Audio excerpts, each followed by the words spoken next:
반갑습니다. 송강입니다. 오늘은 이제 그 태자의 이 가치관과 부왕의 이 차단에 대한 부분을 살펴드린다고 말씀드렸죠.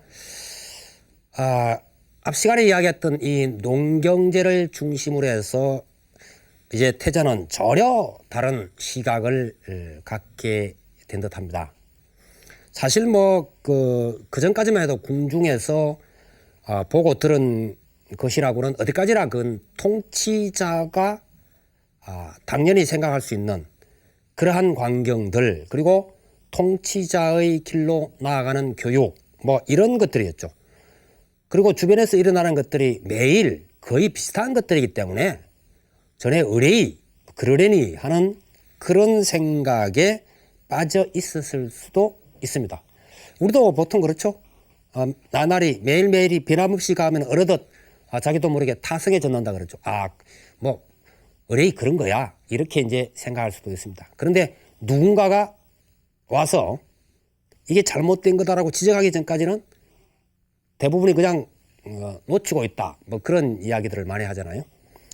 그래서 이제까지 내가 가지고 있던 사고, 가치관, 이것이 어떤 계기를 만나기 전까지는 의뢰이 그렇다, 이렇게 이제 생각할 수도 있는 것이라는 거죠. 그래서 그동안 생각해왔던 것이라고는 대부분 통치자로서 어떻게 하는 것이 나라를 잘 다스리고 또 그렇게 함으로 해서 백성들을 편안케 할 것이냐 하는 부분에 모든 것이 집중되어 있었던 것 같습니다. 그리고 이제 그것 자체를 자기의 행복일 것이다, 이렇게 이제 생각했을지도 모릅니다. 근데 여기에서 이제 하나의 우리가 의심을 지게 봐야 될 것이, 앞 시간에도 제가 잠깐 언급했지만은 왜 그렇게 오랫동안 수행을 해온, 과거세로부터 엄청난 세월을 수행을 해서 도솔천에서 호명보살로 계시다가 당신이 부모를 선택해서 카필란다라까지 내려온 그런 입장에서라면은 왜 이렇게 까마득히 모르고 있을 수 있는 거죠? 왜 이렇게 그냥 태자로서 그냥 젖어서 그렇게 12살까지라도 살아왔던 것이냐 하는 부분에 대해서 의심을 가지실 분이 있을 겁니다. 물론 이 부분에 대한 것들은 명확하게 그렇다라고 해답을 주기는 어렵지만은 우리가 불교 경전이나 경론에서 이렇게 쭉 설명되고 있는 부분들을 보면은 이제 이런 두 가지 측면이 있습니다. 하나는 어머니의 태 속에 들어가서 10개월을 거치는 동안에 한시적으로, 일시적으로는 과거의 모든 기억들이 우선 덮여 있는 상태, 그리고 그것이 어느 정도 성장할 때까지, 어느 계기가 촉발되기까지는 그대로 보고 들은 그대로 순응해 간다는 그러한 과정이 있습니다.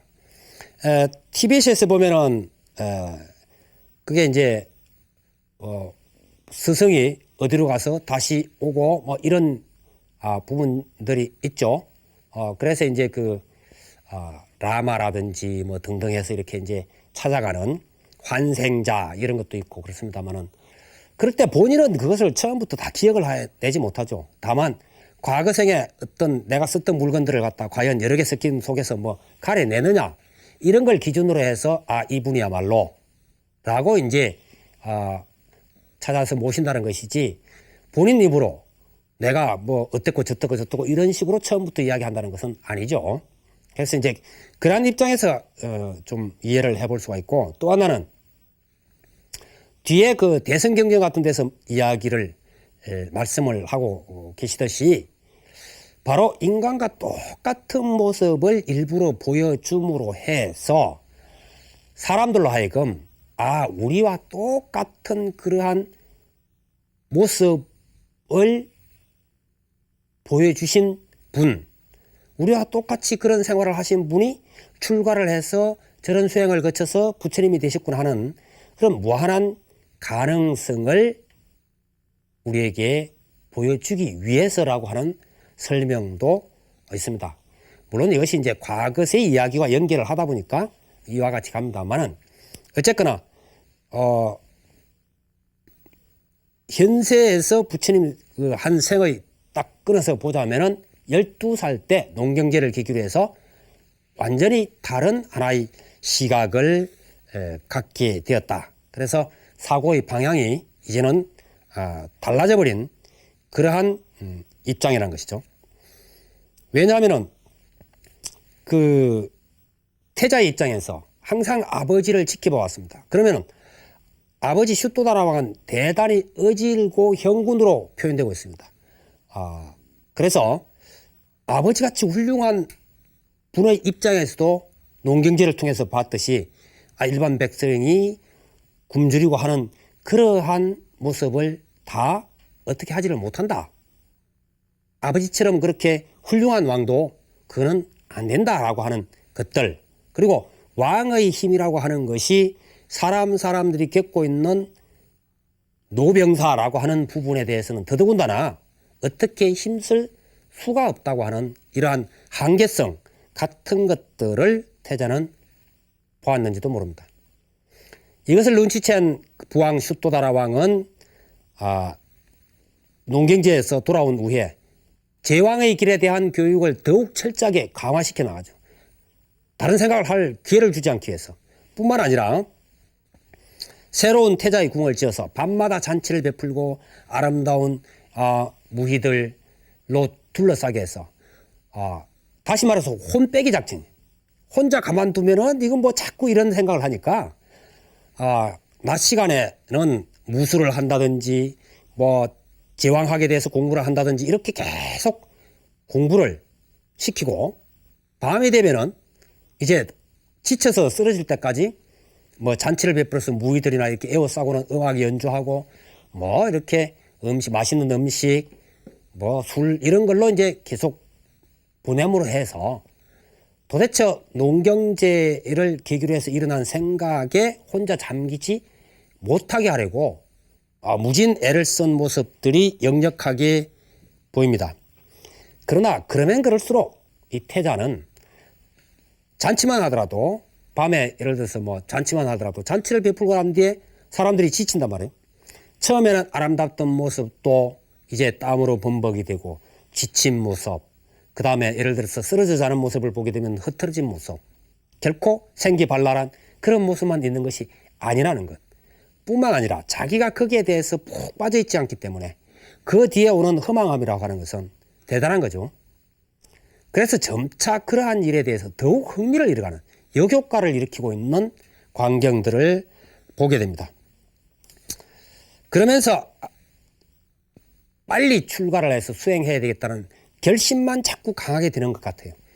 이것을 불본행지경 제14권 공성권연품이라고 하는 품이 있습니다. 공중에서부터 세상의 오용락이라든지 이런 데 대해서 실정을 내게 하는 그러한 소리가 들렸다 하는 이제 제목이 되겠죠. 공성권연품. 여기에 보면은 태자의 이러한 결심을 반영한 듯한 얘기가 하늘에 있는 사람, 여기서 작병천자라고 이렇게 표현되어 있습니다만은 작병천자의 입을 통해서 기송으로 표현이 되고 있습니다. 기송 전문을 한번 읽어보면은 다음과 같습니다. 제 몸이 얽혀쓰면서 남을 풀어주려 함은 마치 장님이 다른 장님들을 이끄는 것과 같네. 자기 몸을 해탈해야 남을 이끌어 주나니 마치 눈밝은 이라야 다른 사람들을 인도할 수 있는 것과 같다네. 훌륭하오이다. 어지신이여 이제 한창 때 빨리 출가해서 숙세의 원을 원만히 이루시오. 응당 하늘과 인간을 이익되게 하시려니 오욕을 행하는 자는 싫어할 줄을 모르네. 육진의 경계에 빠져 온갖 세상 경계죠. 빠져 버리기 어려워도 출세하여 큰 지에 행하는 이라야 이에 이 오욕을 싫어해서 떠나리니 그러므로 어지신이여 이제 곧 출가하소서. 중생에게 번뇌의 병이 하도 많으니 당신께서 마침내 큰 의사가 되시어 갖가지 진리의 약을 설파시어 빨리 제도에 열반에 이르게 하소서. 무명의 어둠이 가리고 덮여 모든 견해의 그물이 갖가지로 얽혔네. 지혜의 큰 등에 속히 불을 밝혀서 천상과 인간으로 하여 지혜의 눈을 얻게 하소서. 이와 같은 개송을 작병천자의 입을 빌렸지만 이건 바로 태자의 결심으로 보면 좋겠습니다. 이 작병천자의 개송을 듣고 바로 그 잔치에 나와 있던 악기 연주하는 사람, 노래하는 사람 등이 자기들도 모르게 악기는 절로 올리고 자기들도 모르게 계속 개송을 읊었다 그래요. 그 개송이 굉장히 길게 진행이 되는데 그 내용들 가운데는 숙세 인연에 대한 이야기가 나오고 태자의 숙세 인연에 대한 이야기가 나오고 또 중생을 어떻게 하면 제도할 수 있는가 하는 방법, 또 왜 제도를 해야 하는가 하는 당위성, 이런 것들이 계속 서술되고 있습니다. 이것이 굉장히 길게 이렇게 가고 있습니다.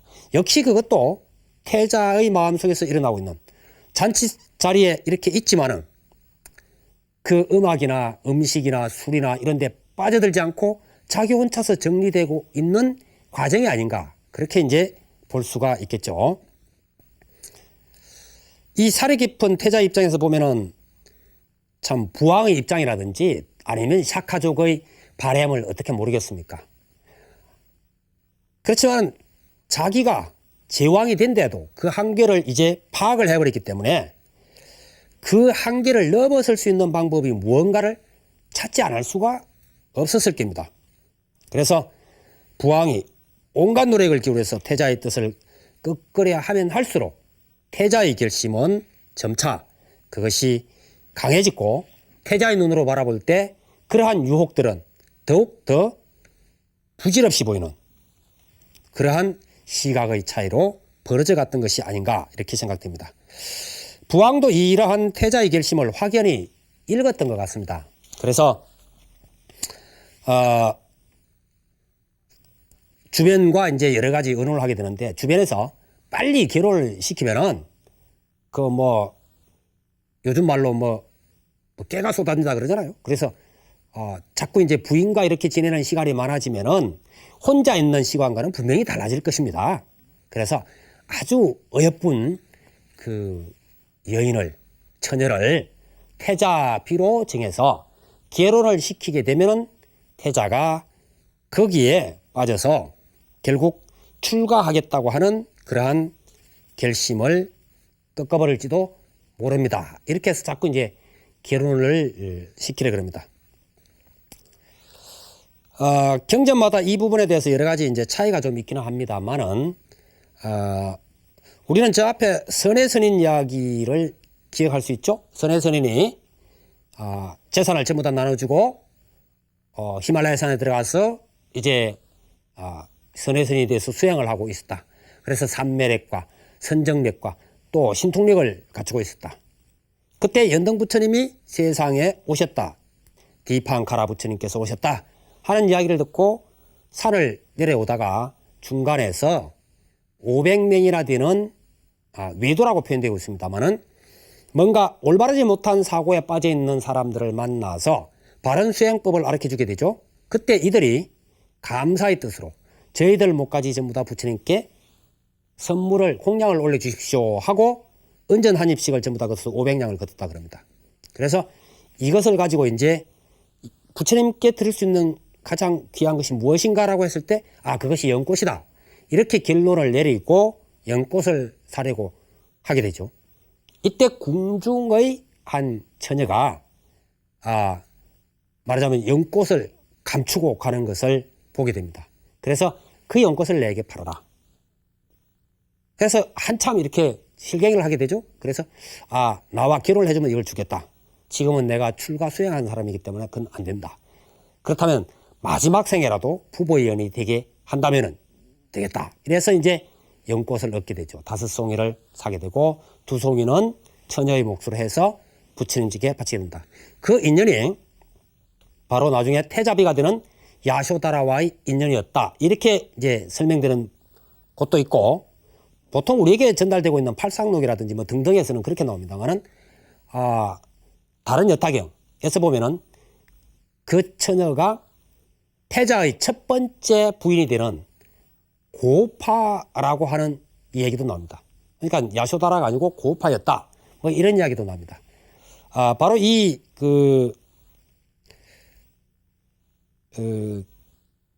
결혼의 이 얘기에서부터 그 다음에 라우라를 얻게 되는 그러한 과정 등등이 이제 설명이 됩니다만은 그래서 이제 야쇼다라가 두 번째 부인이었는데 태자비가 되었다는 내용 같은 것이 나옵니다만은 이 결혼의 얘기도 결국 보면은 부왕과 태자의 어떤 줄다리기 같은 상황이 전개되는 것을 우리가 볼 수가 있습니다. 그래서 다음 시간에 이 부분을 좀 자세하게 살펴드리도록 하겠습니다. 여러분 성불하십시오.